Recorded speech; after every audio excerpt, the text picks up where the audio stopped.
Hey everyone, Mr. Happy here, and in this video, I want to explore the beginning of the story in Omega: The Bend of Time, the new raid added in patch 4.01. This raid and its story will continue to grow in patches 4.2 and 4.4, and understanding what has happened thus far is going to be vital to enjoying it as it develops. So to understand Omega, you kinda need to understand his history and his appearance in the main story, so spoiler alert now, if you hadn't figured that out already. So Omega is originally presented to us in the story as an Allagan weapon more powerful than that of the Ultima weapon. He is said to be so powerful that he was used to quell the Dreadworm Bahamut back during the Allagan invasion of Marasidia. However, while both of those are somewhat true, there is one falsehood. Omega is not originally an Allagan creation. Omega is actually a being from another star that the Allagans discovered during an excavation about 120 years prior to the massive advancement of their technology. They were still advanced at the time, but Omega helped them leap hundreds of years into technology advancement. It was discovered with scars all over its body and was brought in to be studied in secret. During their studies, however, it was noted that Omega was repairing itself by absorbing the ether around it. Now knowing this, the Allagans were able to speed up its recovery process by infusing it with ether. This led to them discovering how Omega was using the ether to repair himself and eventually awakening his consciousness from its slumber. It began communicating with them and began to assist them in their research and technology advancement, eventually even helping them constrain the primal version of Bahamut. In the current day, we learn that Omega's motivations for these actions were not out of a desire to help those that had resurrected him. Omega survives for one purpose: evolution.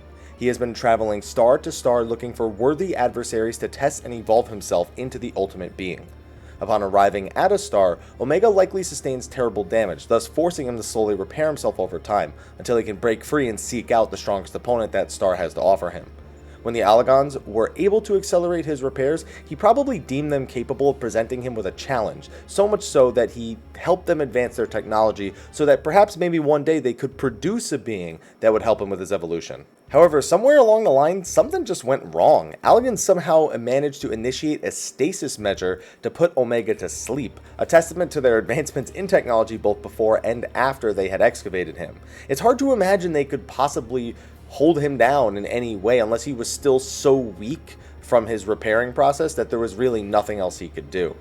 Before they could remove him from stasis, the calamity that shook the earth and caused the complete obliteration of the Allagan Empire likely occurred, which is why he just lays there for all that time. 5,000 years later, Omega lay dormant under the Cartano Flats until Nero Tolskeva recommended they use Omega to battle a mighty god summoned by the Alamegan fanatic, Ilberd. Using the death of his people and the eyes of Nidhogg, he created a god the Domans say resembled a god from their region, Shinryu. Now in these 5,000 years, it's unclear if Omega has properly been repairing all this time. If so, he seems to need this stasis to be released regardless, so they must have figured out a way to actually seal him away. And I hope that in future Allagan logs that we've been getting from Omega, that we do discover how that they actually managed to do this. So Omega was fully awakened by Nero, Cid, and the Scions, doing battle with the massive dragon god Shinryu. In the end, however, Omega proved the victor, sealing away Shinryu and his constraints before retreating to a hole in the ground called the Yawn in Girabanya's peaks. There he laid, establishing his new plans for evolution. Cid and the Garland Ironworks went after him, seeking to study and understand what they had unleashed. Without Cid's supervision, Nero was also hired on to work with the Ironworks team to uncover the truth, although it's mostly because Jesse doesn't like that Cid likes to do these things and then completely leaves anything that could result in profit off the table as too dangerous or needing to be sealed away. Now with Shinryu defeated by the Warrior of Light, we only have this one remaining puzzle piece with Cid and the team Omega. Along with the Warrior of Light, Cid, Nero, Biggs, and Wedge all return to the Yawn to find the hole left by Omega filled with this dense ether, taking on the form of like a pink puddle. The sheer presence of this puddle stirs Midgardsormr, who had been resting since the end of the Dragonsong War. He immediately recognizes this energy as Omega's, claiming to know the monstrosity personally. They had both traveled between many stars, presumably with Midgardsormr being one of those life forms that maybe Omega wished to challenge to evolve. Shortly after, two beings emerge from the puddle. The first is a small creature resembling a chocobo, whom the team comes to know as Alpha. Behind Alpha is a large dragon, though it is unable to harm any of the Ironworks team and appears somewhat transparent. According to Midgardsormr, this is a beast created by Omega, who is capable of forming ether into living beings. However, it is not yet whole, so it is unable to harm the people of Hydaelyn. Alpha guides the team into the Yawn, where they are met with a strange phenomena. They are now the ones who are appearing transparent, while Alpha exists in his entirety. It is revealed that Omega is residing in a rift between dimensions, conducting an unknown experiment. Alpha is one of his creations and is considered to be a weak and feeble lifeform, the farthest possible existence from Omega himself. He requests the team's participation in his experiment, revealing that if they were to decline, he has the power to just erase them from all existence while they're in his domain. Without much a choice, the team accepts and Alpha temporarily gives them permission to exist in this realm. They must prove they deserve to exist here without Alpha, so the team battles through a series of checks, defeating enemies and disabling devices to eventually reach their final destination within the interdimensional rift for now, the Deltascape. Now having proven they deserve to exist within Omega's realm, at least a part of it, even if only among the weakest life forms inside alongside Alpha, Alpha indeed returns while Omega explains their next goal, to eliminate all the threats within the Deltascape. The Deltascape itself is one of several test areas where Omega has combatants waiting that he himself has created. The Warrior of Light and several other adventurers enter inside, having Alpha provide them with accidental authorization, basically again allowing them to exist, so that they may actively engage the foes in combat. After defeating the Winged Serpent Alteroit, Midgardsormr explains to Cid Omega's purpose of evolving through combat and his desire to use these beings to create a greater challenge for himself after defeating Shinryu. Determined to stop him, he sends Biggs and Wedge back to Cartno to see if they can uncover anything else. After all, if Omega creates a being stronger than Shinryu and then does battle with it over in Eorzea or anywhere in Hydaelyn, it's gonna cause another calamity. The battle continues, next against a powerful foe called Catastrophe, before facing off against Delta Subject Number 3, Halicarnassus. This being belongs to a tale dating back to the 4th Astral Era, causing Midgardsormr to intervene and explain how Omega, despite his vast power, has no soul. Because of this, he cannot imagine things and must rely on various legends and myths to create his subjects. This proves true again when the team is faced with the final encounter of the Deltascape, Exdeath. Nero notes that Exdeath is the fallen antagonist in an age-old folktale. This leaves Cid wondering why Omega would recreate the defeated antagonist in this story instead of the heroic protagonist. After battling and defeating Exdeath, Omega shuts down the Deltascape and thanks the team for their cooperation. He bids they take some time to tend to their wounds before he calls on them again to continue the experiment, allowing them to exit the interdimensional rift freely. As the team is exiting, however, Midgardsormr confronts Alpha privately. He asks him why Omega specifically allowed Alpha to exist and reveal his secret plans, asking Alpha if he is the instrument of triumph or the bait to lure the Warrior of Light and friends into their death. Alpha claims he just doesn't know what his actual purpose is, he just knows he exists, and Midgardsormr bids they wait and see. Unbeknownst to all the protagonists, Omega has been testing a new hypothesis all along, which is the real reason why he took the antagonist instead of the protagonist in that story. While his data show that the Deltascape combatants should have won the encounters, he had a theory that certain beings show hidden potential when subjected to high levels of stress, such as a superior foe.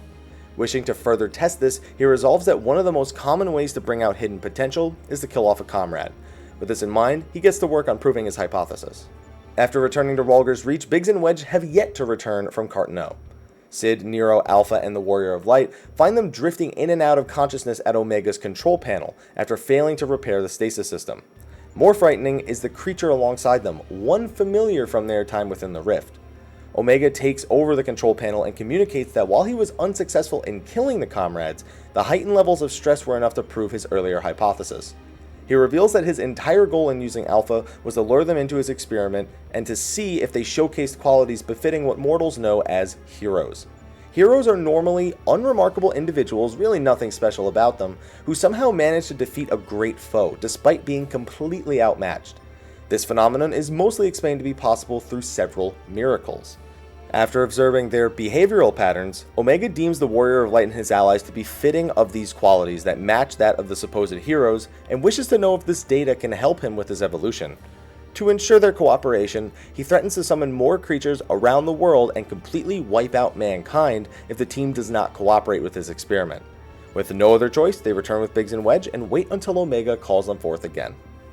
Now, while that takes care of the overview of the first tier of Omega and its story, I still wish to provide a few theories as to what direction the interdimensional rift will take us. First, the Deltascape contains all bosses resembling those directly from Final Fantasy V's owned interdimensional rift. Not all of them, but I'm saying there's a few of these bosses. Because it is explained as these foes being created strictly through pre-existing legends, it is quite possible that other major Final Fantasy antagonists or bosses may appear in the remaining 2 tiers. Oh, and for Savage, we are heavily expecting the appearance of Neo Exdeath as a Savage-only phase for Exdeath himself. There are a few major factors for this. One is that if you check your text box at the end of the encounter, there's no official text for Exdeath being defeated at the end. Second, Exdeath's health never actually reaches 0, which is why you don't get the defeated text, another usual sign of a hidden phase. Finally, players have said that the game's files have an unused musical track, an orchestral version of Neo Exdeath's theme from Final Fantasy V. Since it wasn't used in normal mode, we have to expect we're going to hear it in Savage mode.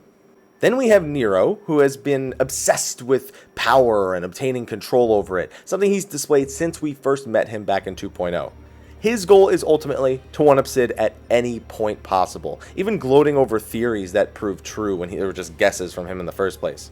His thirst for power is likely to be of great interest to Omega, as this may provide him with yet another tool to groom the perfect opponent. Finally, we have Alpha. Now, some are concerned with this bundle of feathers and why he is involved in such an existing, threatening scenario. Omega himself tells us that Alpha is his own creation, a weak and feeble creature that represents the complete opposite of Omega's existence. He sees himself pretty high and mighty. Considering Alpha is the first letter of the Greek alphabet and Omega represents the final letter, it's no coincidence. Alpha is the beginning and Omega is the end. It's almost implied that Alpha himself represents Omega when he was at his weakest, and may eventually be the very tool to outdo him, proving a point that lower life forms have endless capacities. Alpha himself already shows aggression towards Omega in the final cutscene, seemingly upset with how Omega is incapable of valuing life in his quest for evolution. This alone shows that Alpha may contain and or develop something Omega is missing in his quest, a soul.